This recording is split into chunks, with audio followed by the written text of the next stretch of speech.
Hi guys, welcome back to Hear Our Voices. Thank you for coming and checking us out, and welcome back to John's story and his life and what he does for the homeless community, part two. But before we get into that, I want to say that FHC is hiring. We are hiring a new fellow to come and join our team. Right now, we have three fellows. A fellow is a person with lived experience in homelessness, with is a parent. Usually, not usually, it is a parent with a child under 18 while they were in shelter. So that's the requirements. What's one of the requirements? And also, we have, as you know, a Spanish podcast. So we're trying to get another bilingual person who speaks Spanish onto our team. So if you're a person who has at least those two, and you'll see down below, we'll give you more information about what you can do to apply, and also if you qualify to apply with the things that we listed out, come and join our team. We would love to have you, and see you next time, guys. Bye. Well, not bye. Stay and watch the rest of the podcast, okay? And also, how can I forget? Follow us on our social media: Twitter, Instagram, Facebook. If you was following us on Instagram, you'd have found out about this already. By the time you hear this, it'll be 2 days late. It's still not too late to apply. So we hope that you come and join our team. Bye. And what you're doing, Khadijah, is so exciting to me because one of the biggest problems with the shelter system is that it's built on this idea that people are homeless because of their own fault, because of sort of an individual household level failing, Right. when that's not the case. People are homeless. Everyone has hard times. Everyone loses jobs. There's no one's income is set to the cost of housing. Those are two completely different markets. Right. So anyone can be at risk of housing instability. The failure is the system. The failure is what I described, that we've built up white wealth and we have prevented Black communities from building up wealth. And so we've created a system that pushes Black people into greater danger when they're housing unstable. And we need to address that as a root cause. We also just don't build enough affordable homes. You know, like we've learned that if you're going to provide school to everyone, which we think is necessary, the public has to do it. You can't just leave it to the private schools, or they won't teach everybody. Exactly. That's true for healthcare. If you only provide healthcare to people that can afford it, tons of people won't get healthcare. So we've learned that, like, we as the public have to provide healthcare to everyone. Housing is the same thing. The cost of housing has nothing to do with people's income, or not enough to do. They're not linked. So if we're gonna, and everyone has to have a home to survive and to thrive. We have to learn that we, through different ways, we as the public have to provide a home to everyone in some way. So that's what we're working on. And specifically, I launched this thing called the New York City Fund to End Youth and Family Homelessness. This is what Khadijah and I work on together. Right. It's a group of foundations and lived experts who are advocates who come together, and we pool money from different foundations, and we make decisions about where to make grants with that money. So Khadijah sits on the board of this. I'm the staff person, and together, me as the staff with the board, come up with the strategy for how we want to tackle this with the money that we have. And then we make grants to nonprofits that are working in this space to prevent and to end homelessness for youth and families. That's our focus. Yes. And he's doing a lot of great things. There's a lot of different things we work on right now. And I can't wait to explore more with John. He does so much. Keep your ears out. A lot of things are in store for New York City. We're here not to just, sit on the sidelines and just watch it happen. We're here to really get in the game and really play all areas that we need to kind of help homelessness. And honestly, when you kind of clean up one area of homelessness, hopefully the rest of them kind of follow suit.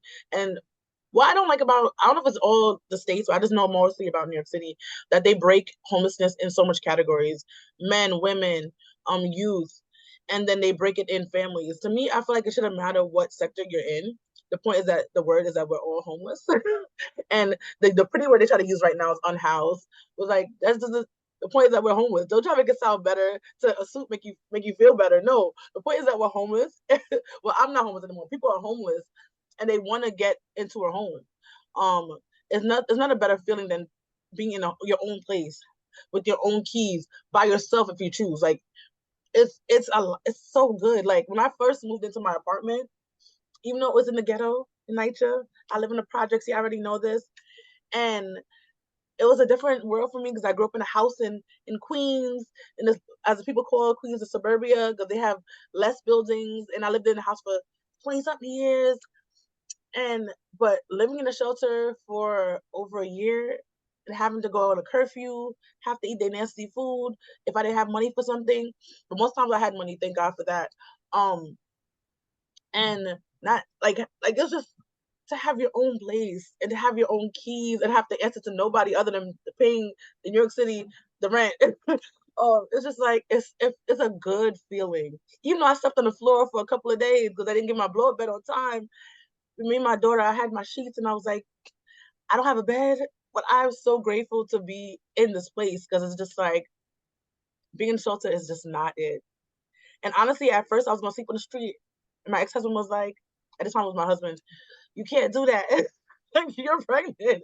Why are you going in the street? Because if you don't know my story, if you have listened, I went to PATH and they denied me. So I hadn't really nowhere to go. And my ex-husband was in Jamaica. So that's a problem all by itself. So so that was a thing. So it was like I was so grateful to be in my own place on the floor. Didn't matter. My daughter, and I'm like, I hugged her up and we slept. The ground was so hard, but I didn't care.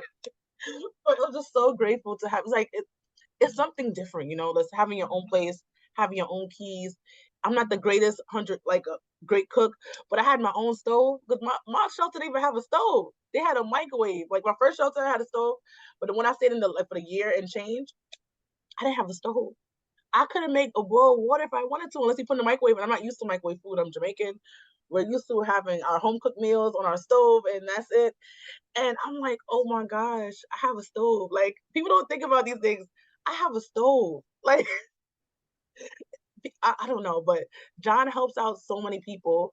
He helps out the youth. He helps out families. As like I said, again, that's the area we work in. But I feel like it shouldn't be so much different areas. And I feel like also because of that, when we make the laws and we want like 90-day rule or this rule passed, that rule passed, we have to literally break down into groups because all the rules are put into different categories for the different groups. So it could be, something for families is done, but something for singles is not done. And to me, that doesn't make sense. If we just put it all in one category, we could break one rule at a time instead of doing everything separately. I know it sounds, in my mind, it sounds like it's easy, but I know to untangle the web and put it together as one is going to take a lot. But if we work together as a team, I think we can make it happen. I think we really could make it happen because it's so annoying. I work with not only families, I work with people who do like something with singles and a lot of youth and stuff like that, and stuff for the COC and things like that. And John also, I see her in COC meetings and things like that for youth. And I'm like, to me, it's just so crazy to me that like when they talk about certain rules, I'm like, but I thought we're the same rule in families, but because it's in different areas, we can't work together as a team. So we're almost butting heads to get one thing down the pipeline. If we just work together, we can get this thing broken for everybody. It's so annoying to me, but I'm just one person, just one voice. So hopefully whoever's hearing this in the mayor's office or in the state could help me out, like help us out. Because we're struggling down here. We're really trying to make it. And it's just like, it's like hitting a brick wall. But I don't know. But what do you like most about your job? Like, what, in your opinion, about what do you do? What do you like most? That's a really good question. I mean, the goal of well, one thing, I love working with you, obviously. Thank you. That's a lot of fun. We have really great people. There's a lot of really great work, and we get to know each other over time and get to learn things from each other. That's really important in any job, right. Working with cool people. The thing that is most exciting is kind of what you were talking about, like seeing change at a system, at the citywide level, from something that you were part of. If we pilot something and the city takes notice of it, or we make the city take notice of it, we push it to them, we get them to pay attention, and we show them that it works, and it works better than leaving people in shelter for a year. Then that kind of thing, and then the city changes and starts to change how it approaches it based on something that we've done. Those kinds of things are the thing I enjoy the most. And I just wanted to echo what you were saying. Like, we focus on youth and families in this particular fund. In my work, my other work outside of the fund, we focus on everyone. I think you're 100% right. Everyone needs a home, regardless of who you are, what your household looks like, how old you are, whether you have kids or not. Every single human has to have a home. And I think one of the ways we have to get that is we all have to speak together. And we have to join together with people who are advocating and being activists on other issues. People who focus on incarceration, people who focus on healthcare, people who focus on education. All of having a home connects into every single one of those issues. It does. And every person involved, every school, every kid in school, every patient in a hospital system or in the healthcare system, every person going into and coming out of incarceration, everyone needs a home. And we have to join together with all of those movements. And we need those movements to join with us to make change, and to make our voices louder. Definitely true. Well, I think one area we always forget, even myself, is the elderly. If we're lucky, we're all going to be old, right? One day. And the thing about it, as you get older, unless you're like a millionaire, your money goes down because they're not working anymore, right? Even though granted they try to put up the age for retirement at this point. People at this point, it seems like hundreds are working. But when you get older, you can't move as much. You just slower than, people who are as young as us. I'm not young, but I'm younger than a person who's 80. We tend to forget about them. I feel like a lot of times, and they don't have a lot of time because they can't pay rent, and rent is going up unless they're in a place where it has like stabilized housing. And not everybody wants to go to a nursing home because it's just not for them. And sometimes not all nursing homes are the best. Let's be honest. Not everywhere nursing home is 100%. They're like about a 50 out of 100, and that's not a great number even for a passing score for a test. So I think we got to think about that also. Even though I know this is not the podcast for it, but I think we just need to make sure we cover everybody. I feel like I don't want nobody to be left out, because eventually we're all going to be old. We're all going to be in this area. At one point, if you live to 100, you have passed through every stream of age and income and area of life to be in. Unless you're a billionaire, you're gonna struggle sometime. It's not gonna be up all the time. And we have to remember that. Is there anything that you are working on now, or you're working on now, that you would like to see be changed in New York City? A lot. Top five. I think the biggest problem in New York is that our system is only set up to provide shelter. Right. So part of that's like, in the 80s when homelessness first started becoming a real crisis, in response to the crisis, with it felt like a building on fire and you had to do whatever you took to put it out. And the solution that people came up with, or the response, it's not a solution, was to create a right to shelter. And we're the only city in the country that has a right to shelter. Right. And that's definitely better than not having a right to shelter. If no one has a right to shelter, being on the street is probably, for most people, not everybody, but for most people, it's worse than being in a shelter, depending on what the shelter's like. Right. But it's not a solution. And so we're now spending, $3 or $4 billion a year keeping people homeless, keeping them in shelter. And instead of spending that money, or spending a similar amount of money helping people get homes. That's true. And so what I want to try to do is, and we're not invested in preventing people from becoming homeless to begin with, or helping them quickly get into a permanent home as soon as they lose the home they're in. So that's what the fund is really, that's what our biggest mission is, to try to redesign this system so that we focus on preventing people from becoming homeless to begin with, helping them stay in their homes when they want to stay, when they're stable. If they're facing housing instability or insecurity, or facing eviction, or if they have been evicted or they have lost their home for whatever reason, or they need to leave for whatever reason, if they're in a DV situation, or the home is really bad and not well maintained by the landlord, whatever reason they want to move, having a system that helps people immediately get into a permanent, safe, quality, affordable home. That's the goal. The other big thing that I started to talk about before is, like I said, the system is built around this false idea that homelessness is because of the household's failure. And so as a result, it's designed to treat people like failures and to not give them control over their own resources and over their own decision making. And it treats people like prisoners often. I mean, I don't know if this is how you would describe your experience, but like you didn't get to choose that you didn't have a stove or a microwave. You don't have the same choices that everyone else has about their home when you're in shelter.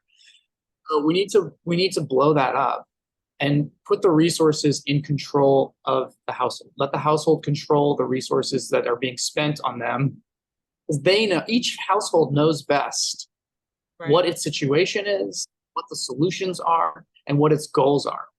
We design a one-size-fits-all system, it ends up being a one-size-fits-nobody system. And instead, we should have the power and the control over resources and decision-making start with the household.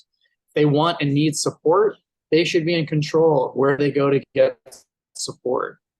We should have all kinds of support systems available to people, but like we do in every other aspect of the world, in the middle class world, where if you have an accountant or you have a lawyer, or you have, childcare, you're the customer and you're in charge of how it works. And if you're not satisfied, you can move on. Right. We need a system that looks like that and is responsive to the expertise that people have over their own lives.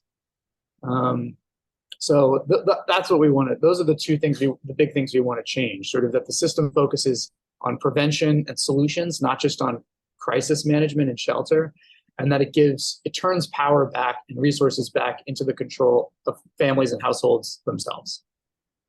Right. What came to my mind just now when you said, basically make a thing where it fit to everybody. I don't know why the link came in my mind, but if you don't know what link is, it was a voucher way. They had city FAPs and they had FAPs and then they had the link program. They had like 1, 2, they had like a bunch of numbers. Like I think it went up to like 1 to 5, something like that. But you had to fit in a certain category to actually get in it. So if you like one for disability, one for DV, they had a different things. But it was so like, if you don't strike off they had like, example, if they had the first one had like 5 different categories. And if you didn't fit in every single category, you didn't even fit in to get that link. So it was really hard to get in it. I feel like we need programs or housing or this thing. It shouldn't be so much. It shouldn't be a hectic dance just to get in it, to be able to get an example. City FAPs, when I first got in, they told me to get in a shelter, you have to get an eviction. And when I got there, they told me, oh, you need eviction, plus you have to owe your landlord money. So I didn't even qualify for City FAPs because I didn't owe my landlord any money. I just got the eviction because where I was honestly wasn't safe, wasn't the greatest. The lady wasn't that nice of a person living with. That's what the second time I went homeless. It was a whole thing, guys. I have my story up. Y'all can go listen to it. But I feel like they should have the things out for us, but don't make it hard to get in it and to get the things that we actually need. It shouldn't be a fight to get these programs. If we need a little help, I don't qualify for no vouchers now. If you need a help, you need to just be able to get the help and not. I'm not going to say make it too easy for people to scam. I think about that also, scamming. But most times people who want to get the help are not trying to scam the system. You know what I'm saying? They really need the help because their family needs the help. And I think a lot of times also the gap where they put the money, especially now because a lot of things are expensive, the money people are getting and the gap that the system they give you that, you're going to make less than $15 an hour when minimum wage in New York City is $15.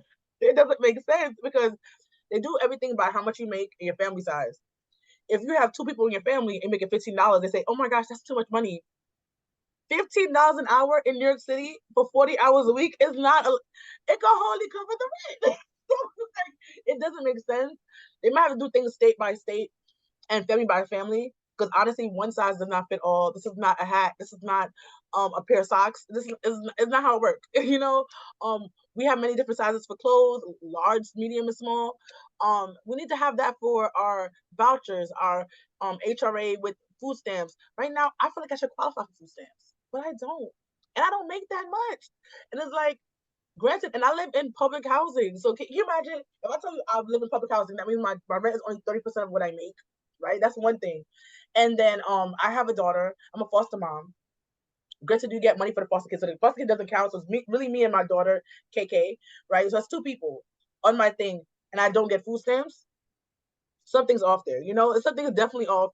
Because if I tell you I can afford, like, I can afford food, obviously we're eating. I'm not gonna say we're out here starving, but if I had an extra help of having food stamps, that'd be better. My daughter got PEBT the other day. I was so happy. I was like, oh my gosh, we can get a little extra stuff, a little extra chips here and there. It's not healthy, I know, but little extra things. It makes you feel happy. It brings your spirit. Like the smallest things brings your spirit up. It just, people don't think about that. Oh, you get your hair done. People are like, oh my, don't waste money on that. I'm a person who can't do hair. So if I just get money to do my hair, I'm like, oh my God, I feel so fabulous. You feel good. And it makes you happy. It makes your body, it makes you be better. People don't want to think about everything is an intersection with your life. If you don't have money, if you don't have an apartment or a house, if you don't have clothes, if you don't have food, all these things can make you start getting sick. People don't think about the stress that can happen on your actual body. People sometimes hair fall out. They're picking at eyelashes. They're digging their skin. Because I know I have a digging skin problem. When I'm stressed, I'm digging. It'll be nothing there, and I'm digging these things are mentally bothering you. If you don't know, the mental illness rate in New York City has risen. We should have known this in Corona. It has risen. People are stressed. These things stress you out till you go cuckoo for Cocoa Puffs. That's how it is. And when all these things don't have the money for food, money for this, you go a little crazy. When you're by yourself, it's like, okay, but when you're a parent, I'm not saying singles, don't get on me, that you're not important. You are important. But when you're taking care of another person, say your mom, your child, people don't think about, oh, when I'm older and my mom is old, that means if she's sick, I got to take care of her. These are things you got to think. If you're more than one person in a household, and there's 2 people, 3 people, 4 people, that means the stress is going to be on everybody else. We're all stressed together. And when people are stressed together, that's violence go up. That means the DV rate. People only think about mother, woman and man. No, mother and child. It could be anybody in the family. It could be a DV rate going up. People don't think about these things. Everything intersects, and we need to get housing together.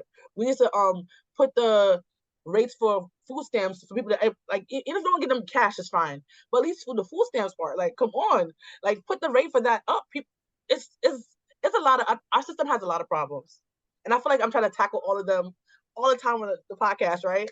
But it's just like we need to work together as one to get this together.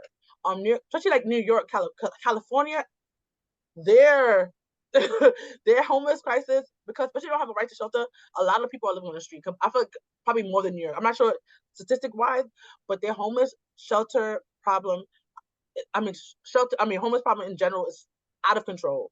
As you know, as John said before, we have right to shelter. Basically, we're taking everybody, right? Because of that, we attract a lot of people who are not from New York. We have a lot of migrants coming in right now. The numbers are going up and up.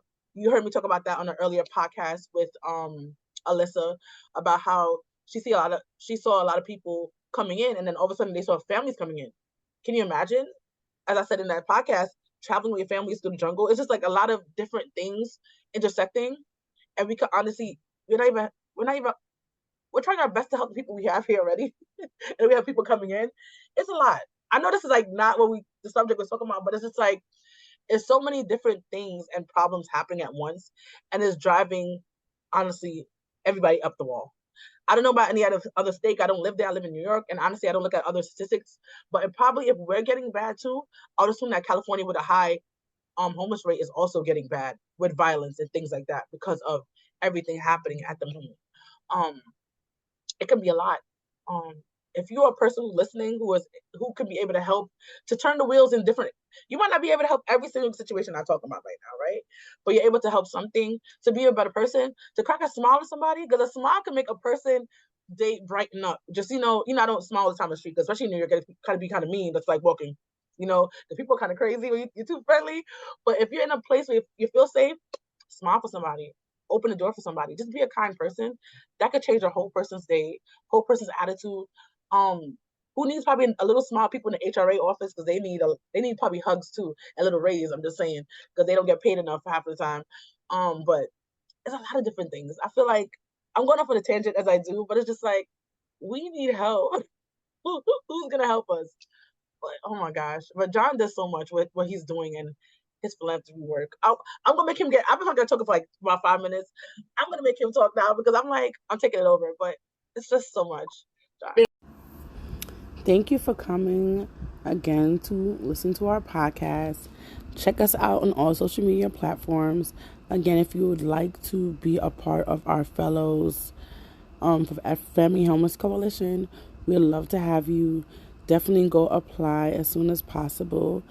We only are opening in about a month or so for people to apply, so definitely go check that out. Also, follow us again on social media. All the links that you'll need is down below. And if you have any information that you would love to give the podcast, we would love to have it. If you would like to be a guest, we'd definitely love to have you too. So next time, guys, bye.